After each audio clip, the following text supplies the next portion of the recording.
శివరాత్రి జాగరణ అంటే ఏమిటి? శివరాత్రి రోజు జాగరణ ఎందుకు చేస్తారు?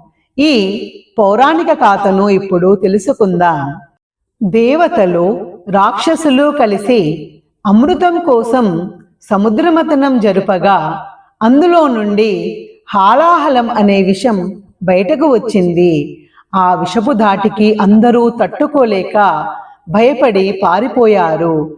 ఆ విషం అంతటా వ్యాపించగా చేసేదేమిటో తెలియక దేవతలందరూ కలిసి శివుని దగ్గరికి వెళ్ళి ప్రార్థిస్తూ ఆ విషపు బారి నుంచి రక్షించమని కోరుకోగా శివుడు ఈ హాలాహలమనే విషమంతటిని ఒక్కచోటికి చేర్చి త్రాగేస్తాడు.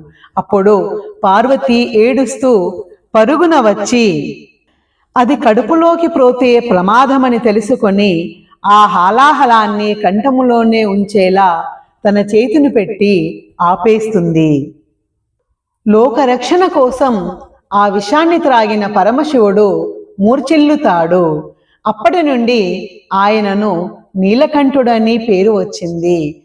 దేవతలను ఆ హాలాహల విషం నుండి రక్షించి శివుడు మూర్ఛిల్లగా ఆయనను తిరిగి లేపడానికి దేవతలు, ఋషులు, మునిజనం అంతా భక్తితో, ప్రేమతో భజనలు చేస్తూ, ప్రార్థిస్తూ, శివనామస్మరణ చేస్తూ అభిషేకాలు చేస్తారు. ఇలా రాత్రంతా ఆ శివయ్యను ప్రేమతో పిలుస్తూ, అభిషేకం చేస్తూ, కీర్తిస్తూ అతన్ని లేపడమే జాగరణ.